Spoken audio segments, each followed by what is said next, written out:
Good morning and welcome to the Tuesday morning show where ASI's most outspoken editors talk promo products. I'm Andy Cohen, editor of Counselor Magazine, and I'm joined by that little voice you heard in the background was one Joe Haley, everyone. How are you, Joe? I'm terrific, Andy. I had no idea that my voice was little. It was more like a short little... Now, little, short... exclamation. How many other height jokes do you want to make, Andy? Look, there's not many people in this world I can make them about, so... There it is. You get it. All right. How are you, Joe? I'm terrific, Andy. It's a little rainy today, but you know what? Doing good. You know what they say about the rain, Joe? Mutters. They run best in the rain. Mutters, too. We're going to the horse races today, we aren't are. we? Oh, yeah, we are. Hopefully we can find a mutter. Yeah. A mutter who had a mutter that was a fodder. Should be some like that. Oh my God. Should be some fun little editorial department outing for the summertime. So that sounds good. Mm-hmm. Everything else good? You're ready for vacation next I am week. ready for vacation. I'm on vacation too. The two of us are on vacation at the What same will time. this place do without us? I mean, it might not be in existence anymore. Yes, Andy, because you are the pillar that holds up the foundation. All right. Well, we're going to be talking sales today, and we're talking about how to gain the best clients and how to make sure that you can grow your sales through the rest of 2015. And we are joined by David. Oh, we are not joined by David Blaze because we lost him on the line. We had him. Maybe it was we the rain. are going to be joined by David Blaze, industry consultant, who's going to talk about that and give us some secrets on that. I'd like to jump in with something. We're waiting for him to come on. Go ahead. If we can get the reconnection. So we talk about social media quite often, using it properly. One thing I found interesting online today is LinkedIn. Now, LinkedIn, they call that what? The Facebook for business people, right? Okay, so we should all have a LinkedIn profile. You have a LinkedIn profile? I sure do. Okay, one of the things I have here is 8 LinkedIn photo fails, things to avoid on LinkedIn, and it is presented in a infograph style. So one of the pictures is an oldie. If your picture is old enough to have its own driver's license, you need to update it. Okay. You know what though? That happens all the time. It's all the time because I see people, the profile pics of people, and then I might meet them in person or see an updated picture. I'm like, what happened? Right. The other one's the weekender. Okay, you like to go out, you like to have fun, you like to party. You're young, maybe not you, but people are young. Thanks, Joe. That's kind of inappropriate. You don't want to be sitting there hanging in a pool with a nice fruity drink. The other one's the shadow.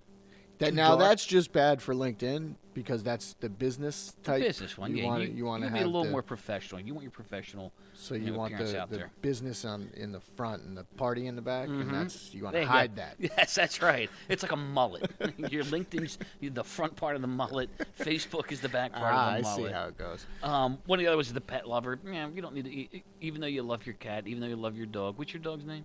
Clara. I love her sometimes. You love her sometimes, but you don't need to be in a picture with her. Don't worry, I won't be. 2 more. I'm going to hit the selfie. Don't take a selfie, put it on there. Come on. You can get. If you're in a professional environment, you should have a professional picture taken. Just as an aside, don't we think the selfie has, jumped the shark? Can't we just move on? I think duck lip selfie has jumped the shark. I haven't done a duck lip selfie in years, Andy, because it's just like Fonzie. He went right over that shark. And finally, the silhouette, which is the thing that they put up there because you have that's the profile, Andy. Oh, a silhouette. The It's just a little silhouette that they give you. You're supposed to put your picture on there. You need to do that. Just like your voicemail message, you don't want the computer to say, please leave a message for Andy Cohen. It should say, hi, I'm Andy Cohen, the ASI Editorials Brand, blah, blah, blah. So anyway, we're going to post this online. You're going to see what you're doing wrong if you have one of these. And then if you have a LinkedIn, you can change it to something that's more appropriate. All right. Thank you, Joe. Well, I understand we do have David Blaze on the line. So let's bring David into the conversation. David, how are you today?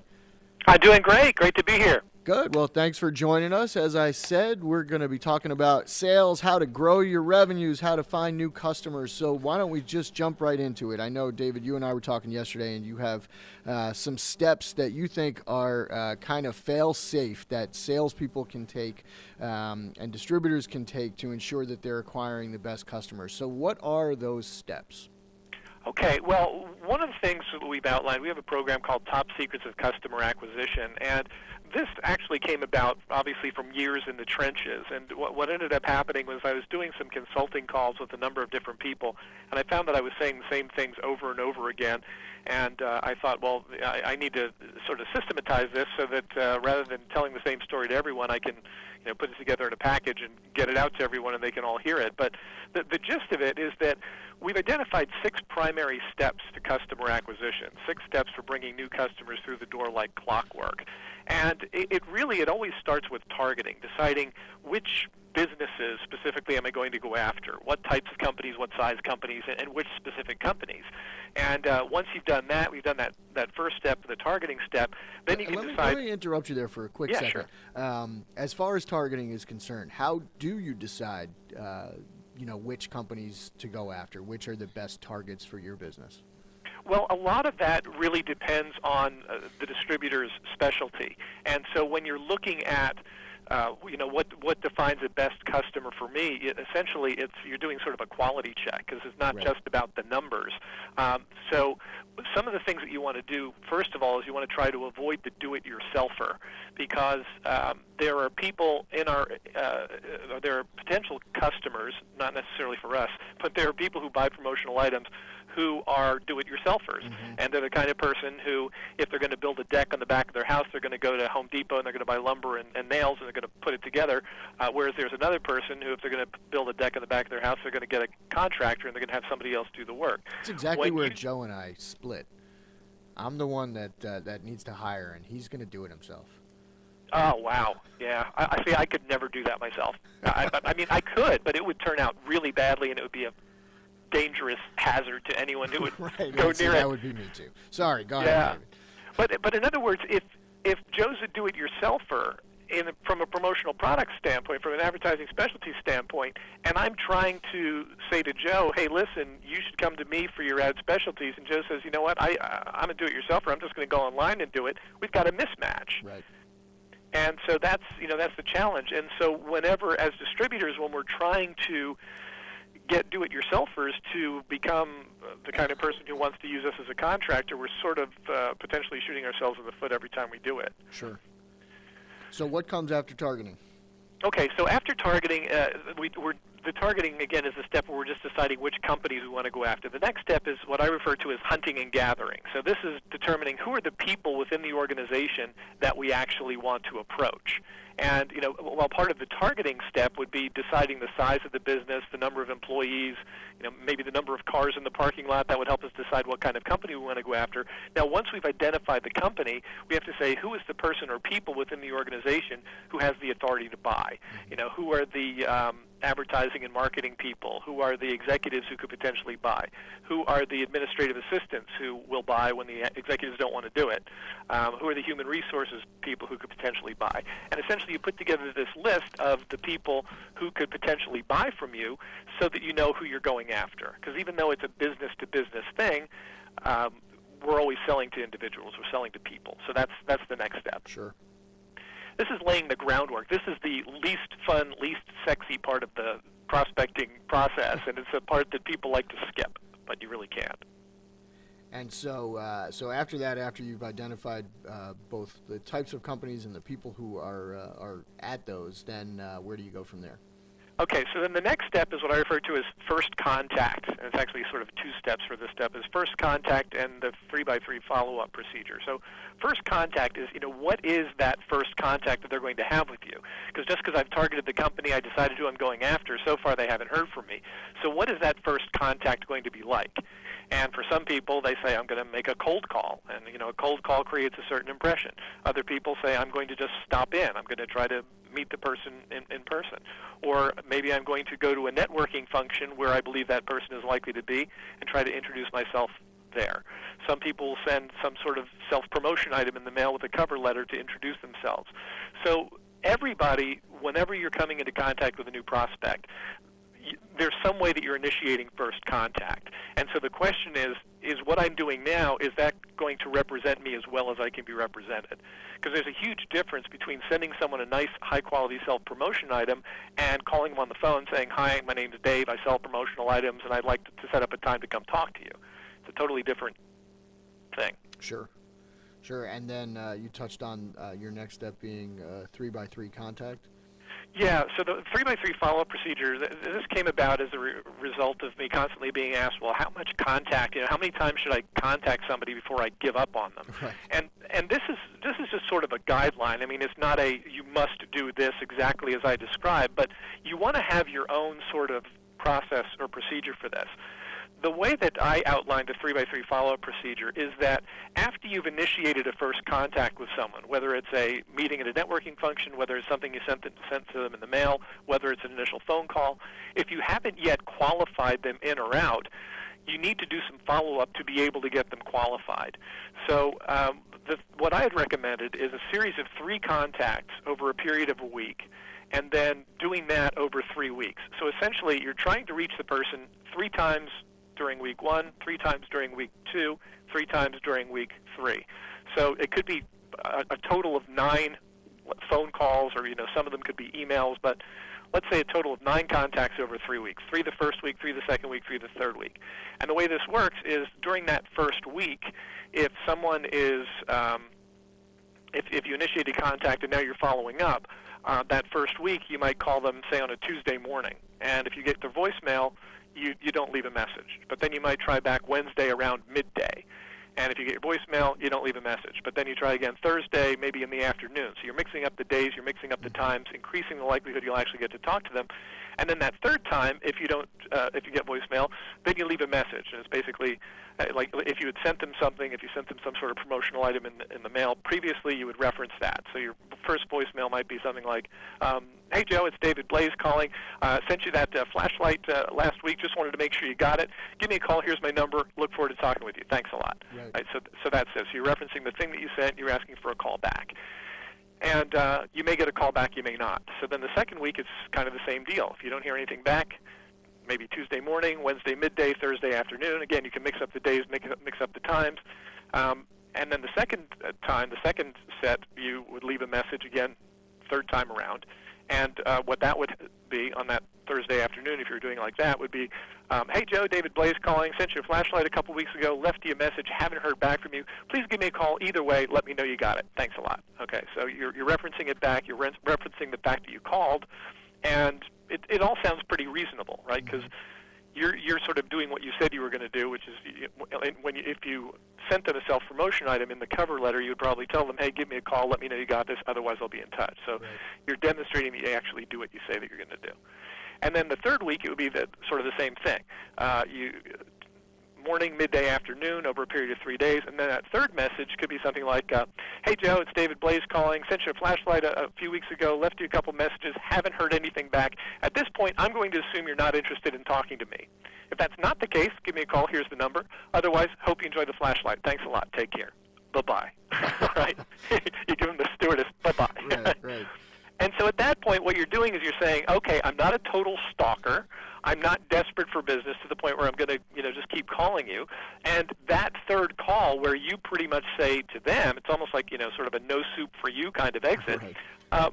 That will very often get you more calls back because they're like, "Oh, you know what? Yeah, I've been meaning to call. Thanks for the flashlight. What's this all about anyway?" And then you can actually start to qualify them, which is the purpose of that follow-up procedure anyway. Mm-hmm. The purpose of all the follow-up is to get them qualified in or out.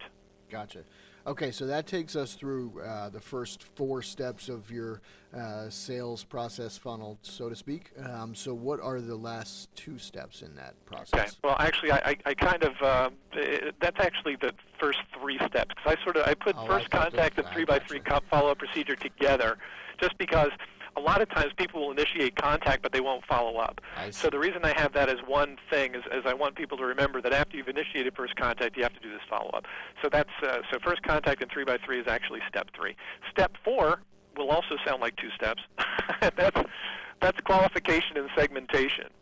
So qualification and segmentation simply means asking them a series of questions to determine whether or not they're qualified to do business with you. And if they are, they're qualified in, and then you will pursue them. And if not, they're qualified out, and then you can safely proceed to greener pastures. Mm-hmm. But the key to the qualification segmentation step is that every single prospect that a distributor will ever come into contact with will only ever fall into one of 5 categories. And this is so critical. No one ever talks about this. No one realizes it. No one discusses it, except me. I'm always talking about this. But the fact is that every single prospect falls into one of 5 categories. Either they're ready to buy now, like, oh, I'm so glad you called. I've been wanting to buy ad specialties. I was hoping someone would call me. Right? We like that group. Rarely happens, but it does occasionally happen, right? So there's that group. The second group are the people who have specific dates in mind. Oh yeah, I'm not ready to do anything now, but I do have something coming up beginning of November. I'm going to be exhibiting at a trade show, and I need promotional items to give away there. So that would be the second group. They have specific dates in mind. Third group are those who are just generally receptive. Like the idea, don't have anything coming up, but stay in touch. I may want to do something. The fourth group are the disqualified people. No need, no desire, no money.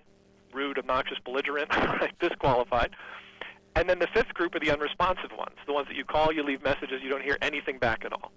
And that's it. Every single prospect falls into one of those 5 categories. When you realize that, you also realize that you know exactly what to do with each group.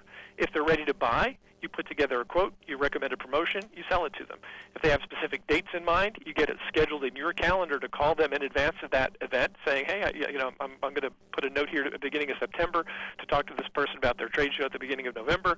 Then when I call them at the beginning of September, it's not just like, hey, it's Dave, remember we talked and we sell promotional items. It's like, hey, when we talked last, you had indicated you've got an event coming up in November. I had some ideas I'd like to go over with you. When would be a good time to get together? And they're going to be really glad because now you're actually thinking about it. They're going to wait. They're going to want to wait till the end of October to think about that promotion, right? But we're going to call them ahead of time. And if they're generally receptive, you stay in touch until they're either ready to buy or have specific dates in mind. If they're disqualified, you scratch them off your list. You never have to do anything with them again. And if they're unresponsive, then you can either choose to continue to reach out to them. I wouldn't suggest calling them at that point anymore, but you could, maybe send them things every now and then. Or if things are going well with the other 3 groups, you could just say, I'm not even going to bother with the unresponsives. Right. And so then, now I can say, what are the last couple steps in the process? Yeah, okay.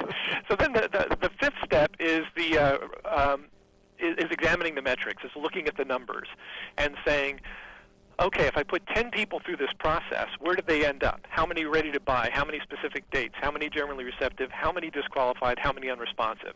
And that needs to add up to 10. If I put 10 people through that, it needs to add up to 10. A lot of times we'll get in touch with a bunch of prospects. We don't keep track of it, so we're in touch with 25 people, but we're only following up with 17, and the rest of them fall through the cracks. With this, it's 10 in, 10 out, 25 in, 25 out. So I'm looking at the numbers to determine how things went. So in that situation, if I found that I got one person out of 10, if one was ready to buy now, and 3 had specific dates in mind, and 2 more were generally receptive, and 3 were disqualified, and 1 was unresponsive, what that means is I've got 6 prospects actually active in my pipeline out of 10. That's a really good number. Mm-hmm. So I say, okay, well, guess what? I'm just going to do that again. That's the 6th step, tweak and repeat. After you look at the numbers, that worked out really well. I'm going to go after a similar group with a similar approach, and I will probably get similar results. Mm-hmm. If it worked out really badly, if it's like I got a whole bunch of rude, obnoxious, belligerent, disqualified people, and I look at, okay, well, why did that happen? When I examine the metrics, I say, why did that happen? Well, I was targeting lawyers, or, I was targeting some group of people, not lawyers, I don't need to pick on lawyers, but I was targeting some group of people that, for whatever reason, were not responsive to what it is I have to say. So then the next time you do it, when you tweak and repeat, you say, okay, let me target a different group, or let me target a different market, mm-hmm. that type of thing. Gotcha. All right. David, it's Joe. Hey, Joe. How are you? Doing great. All right.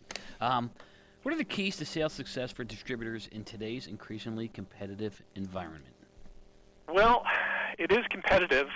You have a lot of people who are always complaining about price, asking about price, wondering about price. When I speak at a lot of the ASI shows, a lot of the questions that I get from distributors are about, well, how do I compete with these guys that just want the lowest price? And in some situations, you might want to. In a lot of situations, you might not want to. From my standpoint, a lot of that goes to the quality of the prospect. Do I really want the nickel and dimers? And we already talked about do-it-yourselfers. I probably don't want to target do-it-yourselfers because they're not a good market for me. But beyond that, as far as with the competitive environment, I always talk about three primary advantages that I believe people need in order to be successful. And the advantages that I talk about are, first of all, if you want to be competitive on price, you're going to need some level of EQP buying power. You're going to need some ability to be able to get preferential pricing if you're going to be able to compete with other significant, substantial businesses that do this. So you need some level of that, whether you're able to negotiate it yourself based on what you're doing with people, whether you're affiliated with another company, whether you join a group like ours, like the Smart EQP group, whatever it is. If you want to be competitive, you're going to need some level of EQP buying power. Second thing is you need quality connections. You need to be in touch with the right people. You need to be in touch with the right prospects, like we were talking about earlier. You need a system for bringing those people through the door to be able to establish those contacts. And you also want to be in touch with other people who are doing it. One of the advantages, and as you guys know, I speak at like a lot of the ASI shows, one of the advantages of being there is you get to interact with other people who are doing the same things that you are. And while some people look at that and go, oh, these people are my competitors, there are a lot of distributors who actually are able to form really good relationships and exchange ideas and share best practices. And they're able to do that in a way where it's not detrimental to their businesses, it actually helps their businesses. And so one of the things that we do, we have a masterminded discussion group where our people are able to do that, exchange those ideas and put together those quality connections. And then the third thing they need is you've got to have some sort of cutting-edge training. Ideally, really good, solid, industry-specific cutting-edge training. Because if you have just one of these things, if you've got really good training, but you have no connections and you don't have preferential pricing, you're still going to be at a disadvantage. If you've got lots of great connections, but you're not trained very well and you don't have good pricing, you're going to have a problem. And if you've got good pricing, but you're not trained well, that just results in price cutting. And so that's why I feel that these three primary things, the EQP buying power, quality connections, and cutting-edge training, are exactly what distributors need in order to really be able to be successful and competitive in this environment. Okay, David, we talked a little bit about prospecting, but where do you think, where should distributors be looking today for customers? Where are the best places for them to prospect for their business? Okay, well, I mean, there are two primary places, online and offline, right? I mean, those are the big places. They got to be one or the other, right? Yeah, well, it kind of covers everything. But, once again, I think it's about who you're targeting. But if you're looking for specific customers, you want to have a really clear idea of who you're after and what types of customers you want, what size businesses they are, what types of industries they're in. And then once you've done that, I mean, you can do it online. I mean, a lot of people have been using LinkedIn as a good way of finding people within organizations, establishing contact with them. From an online standpoint, you can certainly do that. You can do a lot of the hunting and gathering that we talked about earlier, simply using things like Google and Jigsaw to be able to find the people that you're looking for. And that's how you do that part of it, to target exactly the types of customers that you want to have. And when you have a customer acquisition program in place along the lines of what I talked about, it becomes a lot easier and better for you because you can quickly qualify these people in or out, so you're not wasting weeks, months, years trying to get an appointment with somebody who isn't really ideally the kind of person you want to have an appointment with because they have no need or desire or money or budget. So that's essentially where you're going. You're either going online at some of those places, or if offline networking functions. I mean, a lot of distributors still are able to get good results from groups like BNI groups, where they're the only game in town as far as their particular specialty is concerned, and getting referrals. Referrals are always a great place to get customers. So if they're not doing that, you definitely want to go to your existing customers, find out who they can refer you to, even prospects that you haven't sold, find out who else you can help there, and friends and family are always a good source of referrals. I like that. All right, David, let's talk about marketing. What are the best outlets right now for getting good sales leads? Well, we talked about this a little. I've had a lot of clients who are getting good results from LinkedIn. They're using LinkedIn for finding exactly the people that they need to reach, which again goes back to the hunting and gathering step. but deciding where they are. Other good outlets are depending on what type of business or industry you're targeting. For example, I have a client who had targeted tech councils. They were targeting technical businesses, and so they basically used their tech council as a group that they were targeting. They did their hunting and gathering within the tech council, and they were able to pull a bunch of good business out of that. So depending on who you're looking for, there are always different associations, different groups that your target market is probably participating in, and then it just becomes a matter of tracking them down. All right, David, so let's talk just for a second about hiring. There's a lot of distributors that are growing out there, and they're looking to add on new salespeople. So what do you think are the traits of great salespeople today? What should distributors really be looking for when they're hiring new people?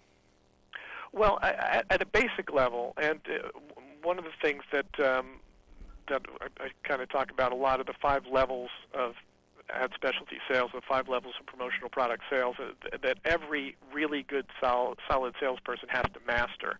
And if you picture this as sort of a pyramid, the base of the pyramid is the order taker. This is the person who, if you come to them and say, I need 1,000 white pens with a red logo, they can take that order and they can write it up. So obviously every salesperson has to have the ability to take and process an order correctly, which is huge in our industry. It sounds like, order taker, that sounds really basic. But in our industry, every order is the exception rather than the rule. So just simply taking an order correctly is big, and it's very important. So that's the first thing. They need to be able to take an order. Second, they need to be able to, the second level up on the pyramid from the bottom, if you've got order taking at the bottom, the next level up would be that of the product seller. So you have to be able to recommend products that are going to get your client. So there are people in our industry who they just do that. They can recommend products and take orders, and they can get a little bit of business that way.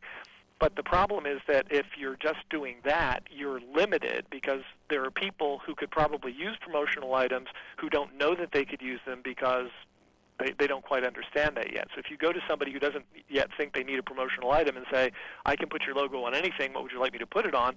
They're going to say nothing, or they don't know because they're not ready for that approach. Right. And that's why the higher levels are more important. So that would be the second thing. The third level is that of the relationship marketer, the relationship seller. You want salespeople who are going to be able to establish relationships with people. They're going to be able to meet people, interact, create a favorable first impression, in addition to being able to recommend products and taking orders. Because if they can only establish relationships without doing those other 2 things, they'll make a lot of friends, but they won't make a lot of money. So if they're able to make friends and recommend products and take orders, now they're really getting there. But then there are 2 more levels. The 4th level from the bottom would be that of the consultative seller. And the consultative seller is the person who's able to connect the dots between what it is that a prospect or client wants and what it is that we sell. So you go into somebody who doesn't think they need promotional items, they've never done it, they don't see the need for that. If you ask somebody like that what kind of promotional products they want to buy, they're going to tell you nothing. But if you ask them what they're looking to accomplish in their business, if they say something like, well, we're looking to increase our sales for third quarter because last year third quarter was bad and this year we need to boost our third quarter sales, if you say to somebody like that, okay, if we were able to put together a promotion that was specifically designed to boost your third quarter sales, do we have something to talk about? And ideally they're going to say yes because they just told you that's what they're looking for. So in that situation, if we can connect the dots between what it is they want to have happen in their business and what it is that we sell, now we're actually able to sell to people who didn't even know that they needed what it is that we were selling. So the consultative seller is able to sell to a much larger group of people because they're not dependent on them already knowing they need promotional items. So the ability to do consultative selling is huge. And then the top of the pyramid, from my standpoint, is that of the getting and keeping of customers. New salesperson, they need to be able to get and keep customers, and that needs to be the focus. So I'm going to get and keep customers by consulting with them, establishing relationships, recommending product, and taking orders correctly. When you get those 5 components right, you've got a salesperson who's going to make a lot of money. Awesome. All right, David, overcoming objectives. What should salespeople say to clients that are skeptical about the value of promotional products, and how can they overcome common objectives? Well, I think, case studies are always very powerful in helping people to understand how things work. When you can talk to a prospect or a client about something that you've done that worked really well for another client, that is very helpful. If they're skeptical about the value of promotional products, there's very often a reason for that. It may be that they either haven't done anything previously, or they've done something that maybe didn't work particularly well. So in those situations, again, getting back to the whole idea of the consultative selling, finding out what they want to accomplish and then tying that objective to the products we sell is what's going to do it. It's very difficult to say to somebody, well, you really just ought to have your logo on stuff, because if they don't believe that, it's not going to work. But if you can show them how getting their logo on something, getting it in front of exactly their target customer is going to create a result for them, then they're going to be a lot more likely to buy into it. I don't know if that answers your question. Yeah, Yes. totally. All right, David. Well, thank you very much for your time this morning. Will we see you at the ASI show in Orlando? You bet. Excellent. Yeah, it looks like I've got either 3 or 4 or 5 sessions happening there. Not quite sure exactly how many, but I will definitely be a presence on Education Day, so come see me. You can always see him in the movie Mannequin, too. Just don't blink. Yeah, don't. Very good. All right, David, thanks very much for your time today. All right, gentlemen, thank you. Thanks, Good talking David. with you. Thank you. You can see David at the ASI shows where he, as he said, tends to teach all day long on all sorts of different topics, usually in the sales realm. And unfortunately, Joe, we are all out of time for today. So we have done our job here. We can go to see the ponies. Yeah. All right. Thanks for listening, and have a great week, everybody.